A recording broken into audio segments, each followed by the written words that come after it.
just everything's up in the air. You can't look forward to anything. I can't put gigs in. I finished my tour just in the nick of time. Apart from the pandemic and the devastation and the deaths and the strain on the health service and people losing their livelihoods and that, the worst thing is the in charge. Sir Kier Starmer, Your Majesty. Your Majesty. You must be utterly exhausted and nearly on your knees. But not much. Quite a chronic. Ricky Gervais just unleashed a scathing takedown of Kier Starmer that's sending shockwaves through Westminster. The comedian has exposed what many have suspected about our Labour leader's true feelings toward the monarchy. In a moment caught on live television, Starmer's mask slipped while addressing King Charles, revealing the same man who once proudly proclaimed his Republican values. You're here. Yes, it's a very sort of quick changeover. No, to say the least. And having to get to grips with everything straight away must be quite... Yes. Politics can be a force for good, whether you voted Labour or not. In fact, especially if you did not, I say to you directly, my government will serve you. Gervais didn't hold back, calling out this blatant hypocrisy that mainstream media seems determined to ignore. Before we move on, I'd like to ask you a small favour. If you appreciate this content, please take a second to like this video and subscribe to the channel. Over 98% of you watch the videos without subscribing. It costs you nothing, but it makes a huge difference to us. So, did you click the subscribe button? Great, thank you so much. Now back to the video. Has anyone else noticed how Kier Starmer seems to transform into a different person whenever he's around the monarchy? The same man who once proudly proclaimed his Republican values now bows and scrapes before King Charles, with an awkwardness that's almost painful to watch. The mask slipped dramatically during a recent live TV appearance, where Starmer's discomfort was on full display for the nation to see. I hold my hands up. I am. So I try and not lecture people. I remember people were going, how dare he say those things to these most wonderful people in the world, these most privileged, handsome, lovely, multi-millionaires. And by the last one, people were going, give it to them. We're sick of them. I mean, in the news now, with these parties that the government, the people in charge were breaking the rules, having these parties in their lovely gardens. I think I've been naive. His stiff posture and forced smile told the real story. This is a man playing a part he doesn't believe in. The footage of Starmer standing alongside Angela Rayner, with both of them awkwardly waving to crowds while clearly trying to share the royal spotlight, created one of the most transparent displays of political opportunism we've seen in years. What makes this performance so revealing is Starmer's well-documented history with the monarchy.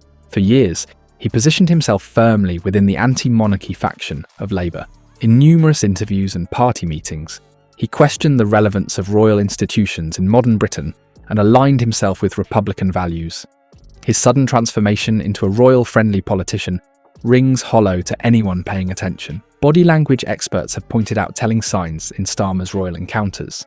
The tight smile that doesn't reach his eyes, the stiffened shoulders, and the subtle distancing in his posture all betray his true feelings, despite carefully scripted appearances. These non-verbal cues speak volumes about the disconnect between his public performance and private beliefs. Perhaps most revealing was Starmer's documented disagreement with King Charles over Ukraine support, a rare and significant clash between Prime Minister and monarch. This wasn't merely a policy difference, but a glimpse into the fundamental tension between Starmer's political calculations and the monarchy's position. Ricky Gervais cut through this facade with his characteristic bluntness when he stated, "I've hit that age where I go, but they're all lying little." This brutal assessment resonated with millions of disillusioned voters who've grown tired of politicians who say one thing while clearly believing another. Gervais' criticism extends beyond just Starmer to encompass a political class that changes positions based on convenience rather than conviction. While politicians like Starmer perfect the art of convenient position shifting, Gervais has mastered something far more powerful: the ability to articulate what millions of people are thinking, but few public figures dare say.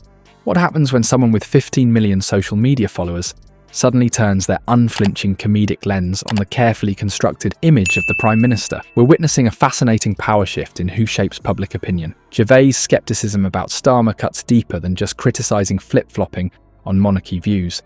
He questions the entire system that elevates figures like Starmer to power in the first place. In his view, many political leaders haven't earned their positions through genuine leadership qualities, but by masterfully manipulating a broken system. This perspective resonates powerfully with voters who feel the political class has become disconnected from everyday realities. The comedian's criticism gained extraordinary momentum through social media, where his remarks spread like wildfire across Twitter and Instagram. This digital amplification transformed what might have been a passing comment into a nationwide conversation about political authenticity. It's no coincidence that Gervais' takedown found such fertile ground online. It's where millions already gather to express their frustration with establishment politics. Public reaction reveals a telling divide. Many Britons enthusiastically agree with Gervais, seeing his blunt assessment as a refreshing break from carefully polished political messaging. Yet others argue his view oversimplifies the complex realities of governance. This mixed response highlights the growing chasm between political institutions and the electorate, with many citizens feeling politicians like Starmer simply don't represent their interests or concerns. What makes Gervais' political commentary particularly effective is precisely that he isn't a political analyst.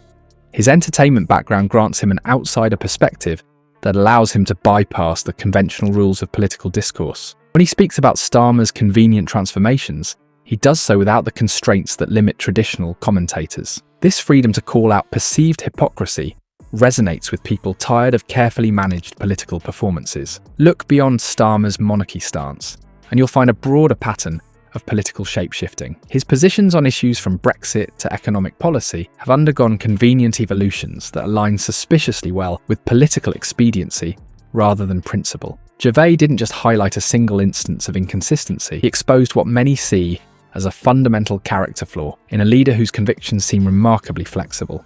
Looking deeper into the Ukraine policy clash, we find the most telling evidence yet of Starmer's principles versus politics dilemma.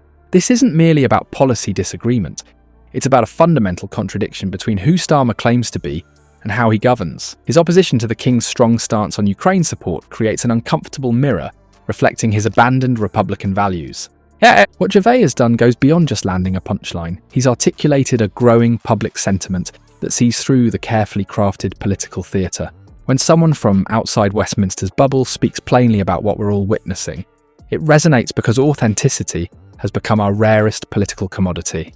In an era where voters increasingly feel politicians will say anything to win power, Gervais offers something refreshingly rare: brutal honesty. While Starmer continues his royal balancing act, trying to appease both his anti-monarchy past and his prime ministerial present, the public watches with growing scepticism.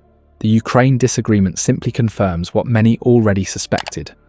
Principles in politics remain entirely optional when ambition takes the wheel.